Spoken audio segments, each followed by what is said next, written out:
Peggy 18. Hi, everybody. Welcome to the post show. As promised, that was an amazing conference, but we're not wasting any time. We're jumping right into it. We're going to show live exclusive gameplay of The Division 2. I have with me Matthias Carlson, right? Producer. Matthias Carlson, yes. And Christian Panner, game director and producer, respectively. How you guys doing? Excellent. Yeah, you're Super excited. Yeah. Amazing. Well, congrats on the exciting reveal at the Microsoft conference and obviously the amazing news during the UB conference. So today, to our left, we've got Yannick Boschko, ComDev on The Division 2, and 3 other devs from the massive development team. They'll be showing a 4-player co-op tackling a control post. And Yannick will be walking us through a little bit into his strategy. But first of all, I wanted to ask you guys, what are we going to see here? Well, this is, first of all, actually the E3 demo that we're showcasing here at E3. So people can play this at the Alias, at the Ubisoft. If you're in LA and you're going to E3, you can play what they're playing right now. So that's awesome. really cool. So this is a tiny little slice of the world that we see in the Division 2, right? And this is actually, they're on their way towards that same crash site that we saw in E3. Right, the Microsoft brief, yeah. Yeah, the crash of the Air Force One. Except Exactly. right now, it's happening at a different entry point than what was shown at the Microsoft conference. Am I right? Exactly. Yeah. And so obviously the big reveal was the setting, Washington D.C., capital city of America. Christian, I want to ask you, what was the reasoning behind that? Can you tell us a bit more? Yes, absolutely. We were very excited to showcase that yesterday in our reveal and to show more, of course, today. We had multiple options. We investigated multiple options, but for us, Washington D.C. felt like the natural choice for 2 obvious reasons. One, of course, is the seat of power in US, and second, it's also the home of the headquarters of the division. Right, the HQ of the Division agents, Absolutely. right? That's awesome. And I can see there is no more snow nor ice. Can you tell us a little more about really the timeline from the Division to the Division 2? Yes, absolutely. In Washington, D.C., we are now in the middle of the summer, 7 months after the events in New York City. So the summer, the season, allow us to showcase a vibrant city where nature is now taking over the city. It's beautiful. Hey Yannick, can you do just like a pan? Oh, I guess you're in action right now, but just like the pan of the city here. I mean, obviously, it's beautiful in its own way. It's got character. Yannick, why don't you tell us a bit more on how you plan to tackle your playthrough? Try to, spread around actually, so, we can have a bit of a tactical approach to things and not just like face tank. So that's, we'll see how that plays out. I think we should pay extra attention to Yannick. Yes, Judge exactly. him hard. Please. And just judge him. Don't no judge me. pressure. I've been judged for my hand wave already earlier, so. Okay, so Matthias and Christian, I played some of the Division. I haven't played hundreds of hours like the thousands of players out there. If there was a few things you could say about the Division 2 that new players should know, what would you say? The list is long. I mean, we're very excited, both as gamers at the office and as devs, right? Of all the things we refined tuned from the Division 1. Everything from the combat to refining the RPG and all that. So there's a lot of that, but also a lot of new things. So I think where they are right now, the open world is one of them. It's first of all 20% bigger than the first game, New York. It's very, very faithfully recreated, almost a one-to-one with the actual DC, right? That's amazing. And sorry to cut you off, but Christian, you mentioned, so you guys chose watching the DC. I'm curious, did the team take any trips there to kind of really get an authentic recreation of Washington, D.C.? Absolutely, we had multiple trips after we chose this setting, and we met with different architects from the city, with urban explorers, with artists from local artists that's to make sure awesome. that everything, it's looking beautiful in the game. So people living in Washington, D.C. can kind of walk around and try to find their homes? Absolutely. Although this Or is an iconic. interpretation of Washington, our interpretation of Washington D.C. is going to be a bit more, let's say, with more nature into it. Yeah, absolutely. But then also this open world in the Division 2 is very much alive. We put a lot of love, sweat, and effort into creating this living world system where not just the enemy factions of the world spread out in different areas, right, but also the civilians that you're fighting to help and protect. They're all doing things in the open world dynamically. Oh, that's awesome. So they're acting on needs for resources and goals of what they're trying to achieve, not least to control these key strategic locations like this control point here by the crash site.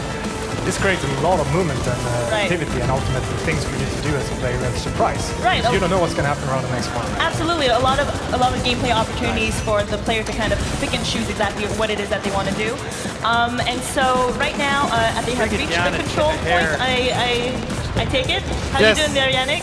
That's fine. We are kinda, we all enter from the same area. Actually, we just try to rush into it, and we are pushing our way through. So far, it's fine, but we have the tank coming now. So. Oh well, good luck with that. Matthias, so what faction are they playing against right now? They're playing against a faction called the True Sons. Nasty people. Nasty people that they should get rid of.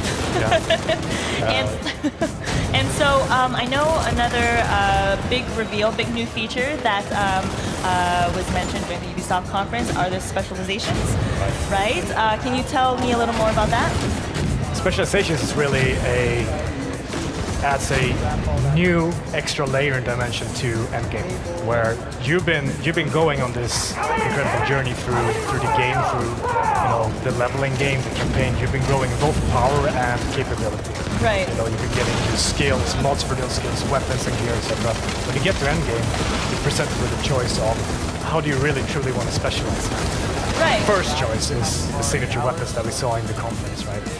Right, and I think it's important to note, I think that these specializations, they're not like roles that a player kind of sticks to. They can kind of choose to grow which skill tree, am I right? Absolutely. Each one of them is a progression track in itself. It's not just a signature weapon, and this signature weapon is important to note. It sits on top of the rest of your toolbox. You're not changing something out, you're gaining more things. Right. And then, very much along the lines of the design philosophy that we have, with growing capability. So you can progress one specialization all the way, then the next one, and the next one.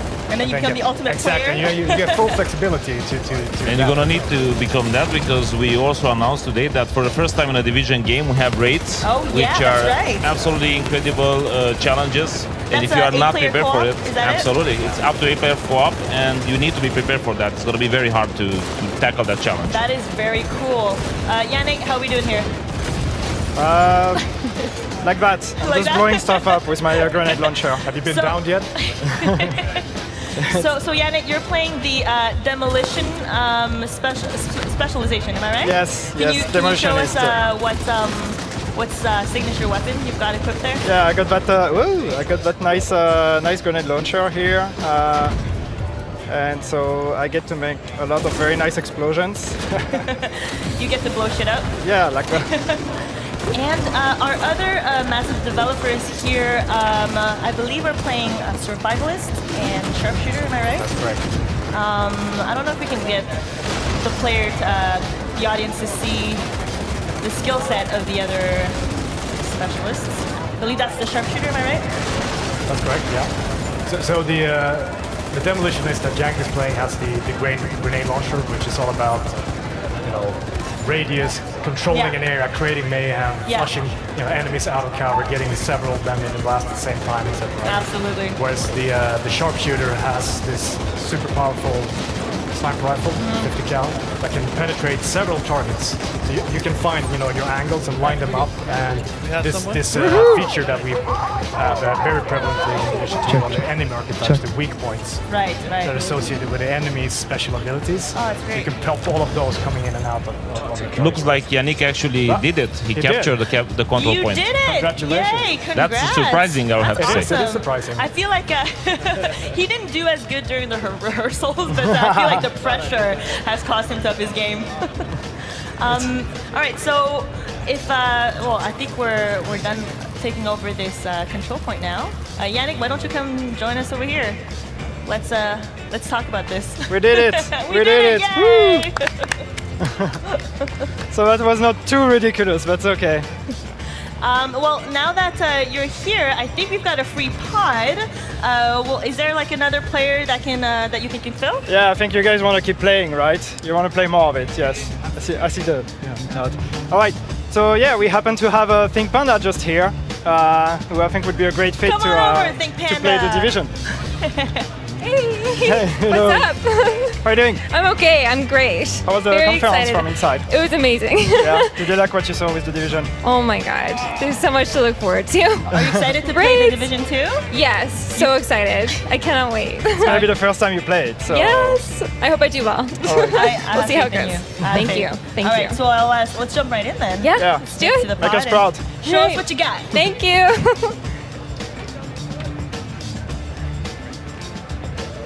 All right, Yannick, so tell me, how do you think you did? I think my team did great. So they did all the work and you just like stood there watching. They did all Not the you. work, and I was basically just like trying to not look too ridiculous. So that's, Amazing. Well, Yannick, so as obviously ComDev, you were ComDev on the Division, Yes. and now ComDev on the Division 2. You've played hundreds of hours, much more than me, of the Division. So playing the Division 2, what can you tell me about that experience? What's great with playing the Division 2 is that, as you said, I played a lot of hours of the Division 1 and like 600 or 700 hours of that game, which for our Damn. community is like okay, yeah, it's not so bad. But still, and playing the Division 2, what I really love is that it really feels like a Division experience. It really feels like I'm playing the Division. I directly know the controls. I directly know how to move around and how to handle it. But it feels very fresh. There are so many changes, so many small things, so many new things, new skills, the signature weapons, even the open spaces, the way to approach combat with like the 360 and everything. It's just it feels like a very completely fresh new experience. That's awesome. If there was one or two things that you would say was the most requested in the Division that you could say maybe coming to the Division 2, is there anything you talk about that? I think specializations is something that like Division players, like experienced Division players, are going to love because it's really directly fulfilling that fantasy of like I really want to go in that kind of role and Right. I want to like grow more and more into it, especially in endgame, and so I think this is going to be something that Division players are going to love. That's awesome. So let's check in with Think Pen over here. I think she may be trying to tackle the control point in a different way. I mean, and it's something that you can do in the Division, right? You Right. can kind of really tackle any challenge the way that you want with the playstyle that suits you. Right, and so it's important to note that what they're playing here, this is not a mission. Right, this is just one of the many open world activities that you encounter when you're out and about exploring the world. And that's another aspect of DC being a fantastic setting for us. That it's like for people who haven't been there, it's a very diverse city Right. in terms of its different biomes and districts. We have almost jungle-like nature up around the Potomac, and then these big, wide open spaces of the mall really lends themselves to open area combat like we saw, where we can really think about, okay, how are we going to approach this situation? Right, how to strategize exactly with like your team of Exactly. co-op players, or I mean, you can go at it alone if you wanted to, right? You can play everything in the Division, Yeah, if you so will. That's awesome. I mean, Yannick, I think we've got some questions from the community. We've got a couple questions. We have XX Insa XX who's asking us, is the DZ coming back? Absolutely, we're gonna have Dark Zone in the Division 2. It's gonna be a revised version of the Dark Zone, and it's gonna be ready at launch. Revised as in Nice. As in absolutely fantastic. The best Dark Zone ever. All right. We also have a session who's asking when does the beta start and how to sign up to it. What we try to do with the beta is that as long when we get closer to the launch, we want to be very, very prepared. And so closer to March 15, we're gonna be able to give you more details about how when we're gonna start the actual beta plan. Okay, but you can sign up now. You can sign up now, right? Exactly. thedivision.com/beta. Register now. You're such a pro. You're so good. And so, what kind of presents you guys have at E3 this year? You've got the booth, the Ubisoft booth, where people can play the demo that we're showing right now. And I believe ComDevs have some live streams on the Tuesday and Wednesday as well. Yes, we're going to start our live streams tomorrow. We are going to be streaming for like 2 days, total of like 14 hours of live stream. We're going to be showing more of the demo. We're going to be sitting down with some of you guys, showing people from the team, showing people from the community. We have a lot of things coming. Amazing. And And so you mentioned a closed beta. People can register right now. Where is it that they can register? Is there a website? I will say that again. Do your thing. thedivision.com/beta. Register now to have a guaranteed place in the beta program that we're gonna run for the Division. Ladies and gentlemen, Christian All right. Pana. And I've got a last question. When is the Division coming out? The Division 2. Yes, Division 2 is coming out March 15, 2019. March 15, 2019. Xbox One, PlayStation 4, PC. Save the date. Thank you for watching, everybody. This was the post-show. We showed some exclusive The Division 2 gameplay, met the devs. Thanks for spending time with us. Thank you, and have a great E3. Thank you very much. Thank Bye, you. guys. Bye-bye.